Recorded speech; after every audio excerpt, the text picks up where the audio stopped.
प्यारे बच्चों, मैंने आज टॉपिक लिखी है पावर डेसिपेशन इन रजिस्टर। तो इस टॉपिक पे पहले तो हम सब्जेक्टिव आइडिया थोड़ा क्लियर करते हैं कि पावर डेसिपेशन का क्या मतलब है। एक्चुअली डेसिपेशन का मतलब होता है वेस्टेज ऑफ एनर्जी। वो एनर्जी जो हमें किसी यूथफुल पर्पज में काम ना आए तो उसको हम डेसिपेटेड एनर्जी कहते हैं। देखिए, जब ये कोई वायर है और इसमें से हम करंट गुजारते हैं तो करंट गुजरने के बाद आप देखेंगे कि वायर का जो टेम्परेचर है वो उस वायर से जिसमें से करंट नहीं गुजर रहा उससे ज़्यादा होगा। अभी देखिए, ये टेम्परेचर कैसे बढ़ गया, जैसे कि दोनों वायर सेम रूम टेम्परेचर पे पड़ी हैं। एक में से करंट गुजर रहा है और दूसरी में से करंट नहीं गुजर रहा, मगर वो हैं सेम रूम टेम्परेचर पे। तो जिसमें से करंट गुजर रहा है उसका टेम्परेचर बढ़ गया, मतलब कि कहीं न कहीं से जो वाइब्रेशनल काइनेटिक एनर्जी है वायर के एटम्स की, वो बढ़ गई। तो ये हम लॉजिक जानने की कोशिश करेंगे कि ये किस तरह टेम्परेचर करंट गुजरने से वायर का बढ़ जाता है।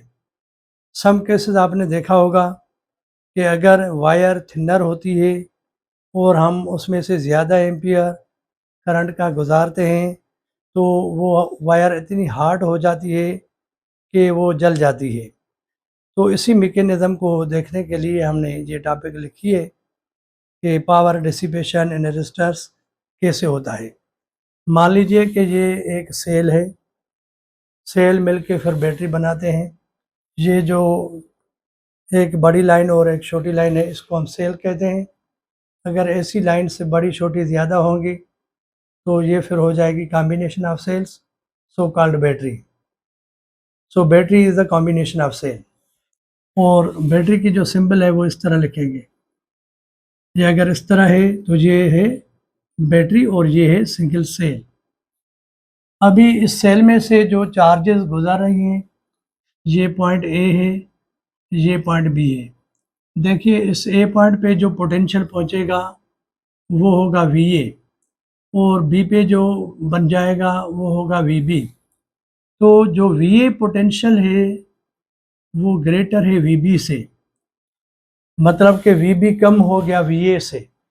बी पॉइंट पे पहुंचते ही पोटेंशियल कम हो गया। ये पोटेंशियल कैसे कम हुआ, क्यों कम हुआ, वो देखते हैं। जब यहाँ से करंट आ जाएगा तो ये जो कूलम चार्जेस हैं वो वाइब्रेटिंग एटम से कोलाइड करेंगी। उस कोलन में से इनका इलेक्ट्रिकल जो कैरेक्टर है वो लॉस होगा, और वो जो इलेक्ट्रिकल एनर्जी लॉस होगी वो गेन करेंगे इस वायर के एटम। तो फिर उन वायर्स के एटम की जो वाइब्रेशनल काइनेटिक एनर्जी है वो बढ़ जाएगी, और वो तो हम नेकेड आई से खुली आंखों से नहीं देख सकते कि वो बड़ी है कि नहीं बड़ी है उनकी वाइब्रेशनल काइनेटिक एनर्जी एटम्स की। मगर हम ये जान लेंगे कि करंट गुजरने के बाद जो वायर है वो हॉट हुई है, तो ये भी हीटिंग इफेक्ट है करंट के प्रेजेंस को मालूम करने का। वैसे the presence of current, presence of a current can be detected by heating effect, heating effect. इसको आप जोल्स इफेक्ट भी कह सकते हैं, मैग्नेटिक इफेक्ट,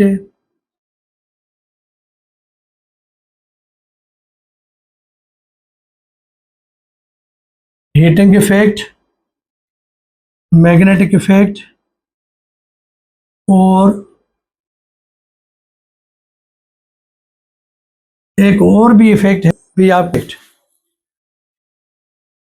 हीटिंग इफेक्ट है एक, दूसरा है मैग्नेटिक इफेक्ट, और तीसरा है केमिकल इफेक्ट। ये जो तीन इफेक्ट हैं, अगर ये हो जाए तो मान लीजिए कि करंट गुजर रहा है, तो वायर गर्म हो रही है आम दूसरी वायर से, तो आप मान लीजिए कि इसमें से करंट गुजर रहा है। तो heating effect is also the indication for passage of current. ठीक है। अच्छा, आए देखें यहाँ पे सपोज 12 वोल्ट थे, इधर देखिए हमने 10 वोल्ट बन गए, तो ये 2 वोल्ट कहाँ गए? ये हीट में ज़ाया हो गए, क्योंकि ये करंट गुजरने से जो हीट पैदा हो रही है वायर में, इस पे हम कोई हाथ तो अपने गर्म नहीं करेंगे, ये हमारे कौन से काम किए, ये ज़ाया हो गई। तो ऐसी जो एनर्जी ज़ाया हो जाए वो डिसिपेटेड एनर्जी होती है। तो अभी आए कि ये करंट गुजर रहा है आई टाइम टी के लिए, तो जो हीट जनरेट होगी वो होगी Q V. Heat is equal to Q V, इस तरह भी लिख सकते हैं, या फिर capital Q is equal to small Q into V. Capital Q जो है वो हीट को ज़ाहिर करती है और स्मॉल क्यू जो है वो चार्ज को। तो अभी आते हैं हम आएंगे पावर के फार्मूला के ऊपर। तो पावर क्या है एक्चुअली? ये जो पावर का डेफिनेशन है वो है कि heat produce per unit time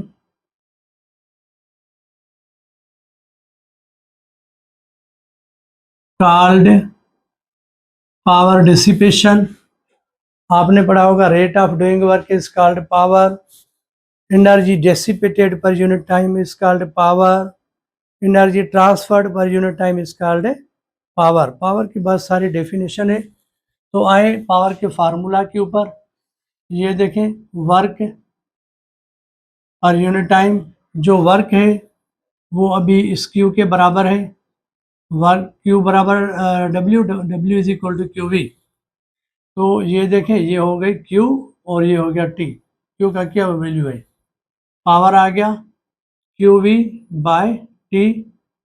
ये जो टी है किसी एक के नीचे से देनी है, ऐसा नहीं कि क्यू बाय टी लिखें फिर वी बाय टी लिखें तो ये टी स्क्वायर हो जाएगी। ये आ गया क्यू बाय टी जो करंट के बराबर है, तो पावर आ गया आई वी। ये इसका जनरल फार्मूला है। इसमें से पता नहीं चलेगा कि वो जो वायर है वो सीरीज में कनेक्ट है सोर्स से या पैरेलल में ही। तो ये जनरल फार्मूला कहलाता है फॉर सीरीज कॉम्बिनेशन। आपको पता है कि सीरीज में करंट जो होता है वो कांस्टेंट होता है, क्योंकि सीरीज में जो है एंड टू एंड रेजिस्टर्स हम कनेक्ट करते हैं।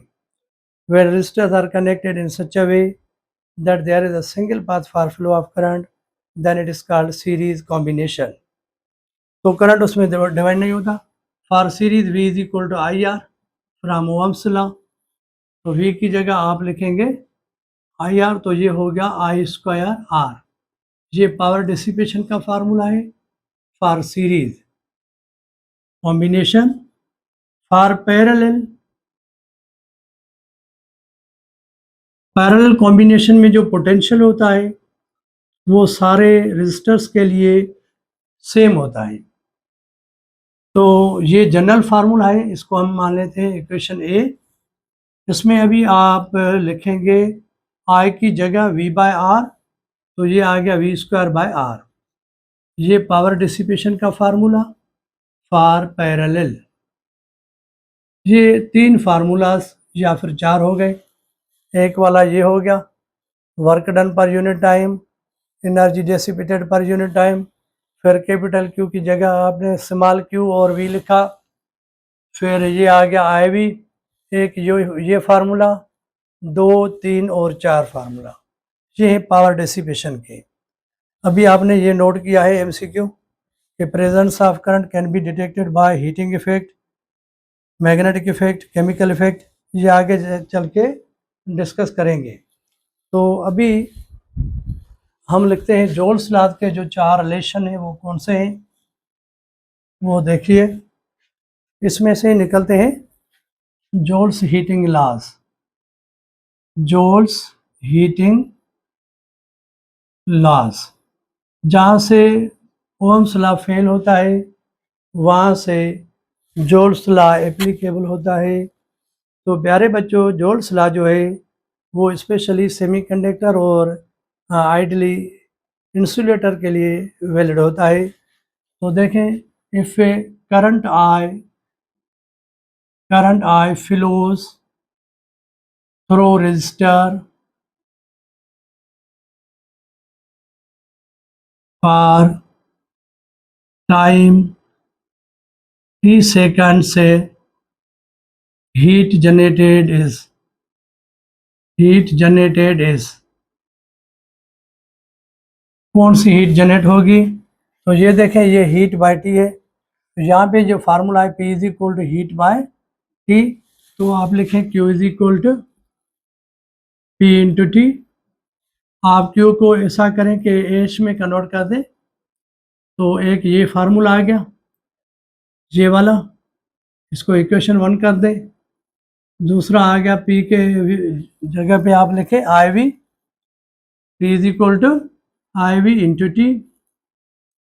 ये दोनों इक्वेशन जो है ये जनरल है, इनमें से भी पता नहीं कि ये सीरीज के लिए है या फिर पैरेलल के लिए है। प्यारे बच्चों, आप ऐसा करेंगे, अब इस जनरल इक्वेशन को सीरीज और पैरेलल के लिए बनाएंगे।